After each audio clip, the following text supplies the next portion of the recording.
இப்போ வந்து நம்ம ஹெம்மிங் பண்ண போகிறோம். எப்படின்னா ஃபஸ்ட்டு இந்த மாதிரி நார்மல் ப்ளவுஸுக்கு தான் இந்த ஸ்லீவ் ஹெம்மிங் வரும். அதை என்ன பண்ணணும்னா ஃபஸ்ட்டு இதை திருப்பிக்கணும். உள்ளே தான் நம்ம ஹெம்மிங் இருக்கணும், வெளியில் வந்து லைட்டாக தான் தெரியணும். ஸோ ஊசி எடுத்துகிட்டு நூலை ஒரே ஒரு லைன் மட்டும் கொடுத்துக்கலாம். நிறைய கொடுத்தோம் அப்படின்னா வெளியில் தெரியும். தெரியாத அளவுக்கு இருக்குன்னா இந்த ஒரு லைன் கூட நமக்கு போதும். நம்ம ஸ்ட்ராங்காக தைச்சிடணும். அதே மாதிரி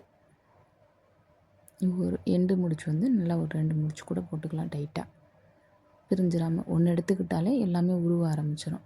அதனால் ஃபஸ்ட்டு ஒன்று இப்படி ஃபஸ்ட்டு ப்ளவுஸ்லேயும் குத்தணும், மேலே இருக்கிறதையும் குத்தணும். ஃபஸ்ட் ஸ்டார்டிங்லேருந்தே நம்ம ஆரம்பித்து அப்படியே அந்த ஸ்லீவ் உள்ள ரவுண்டு ஃபுல்லாக தைச்சிட்டே போகணும். அந்த ப்ளவுஸ்லேயும் குத்துறேன், மேலே மடிச்சிருக்கோம்ல அதுலேயும் அப்படியே ஒரு குத்தணும். அதுவுமே எப்படின்னா சின்னதாக அந்த குட்டியாக குத்தி அந்த மாதிரி எடுக்கணும்.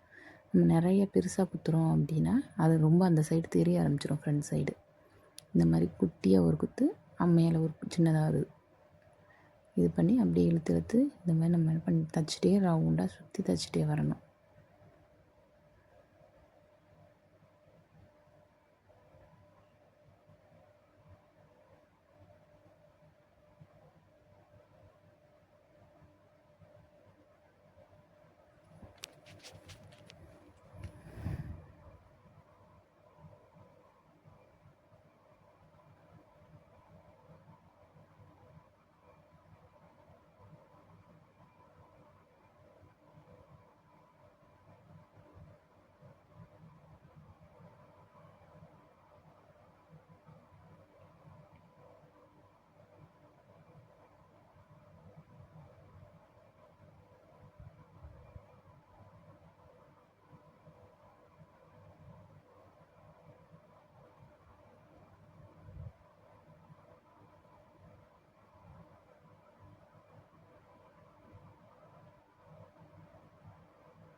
இப்போ நம்ம எண்டு வரும்போது எண்டில் வந்து கொஞ்சம் அந்த நம்ம தையல்லாம் போட்டு வச்சுருக்கோமா, ஒரு 2-3 தையல் போட்டிருப்போம் எக்ஸ்ட்ரா, அது வரைக்கும் நம்ம கொண்டு போய் தான் எண்ட் நாட் போடணும்.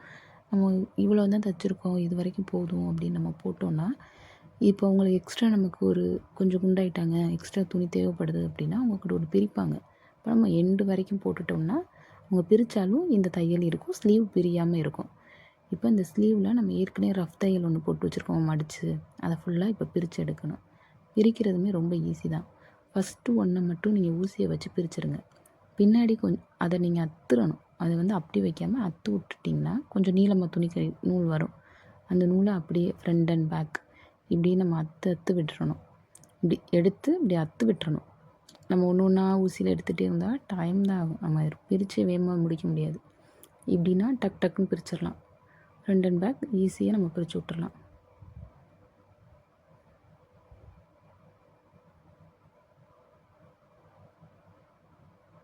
இப்போ ஒரு சில இடங்களில் கொஞ்சம் டைட்டாக கூட தையல் விழுந்திருக்கும், வராமல் இருக்கும். அப்போ மட்டும் ஊசியை வச்சு இந்த மாதிரி எடுத்து விட்டுக்கிட்டோன்னா அப்படியே நீட்டாக அந்த நீளம் வந்துருச்சு, இதை பிடிச்சி அத்து விட்டுறணும்.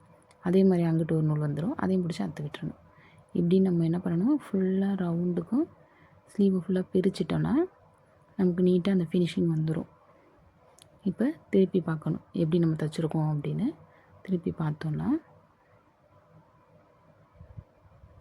இப்படி வந்து குட்டி குட்டியாக இப்போ பாருங்கள், நமக்கு வந்து நம்ம ஸ்லீவில் வந்து ஹெம்மிங் பண்ணியிருக்கதே தெரியக்கூடாது. அது குட்டி குட்டியாக இருக்கணும். இந்த அளவுக்கு தான் இருக்கணும். நம்ம தைச்சது இந்த அளவுக்கு இருந்தால் தான் நீட் ஃபினிஷிங்காக தெரியும். நம்ம அந்த இடத்துல தையல் வரக்கூடாதுன்னா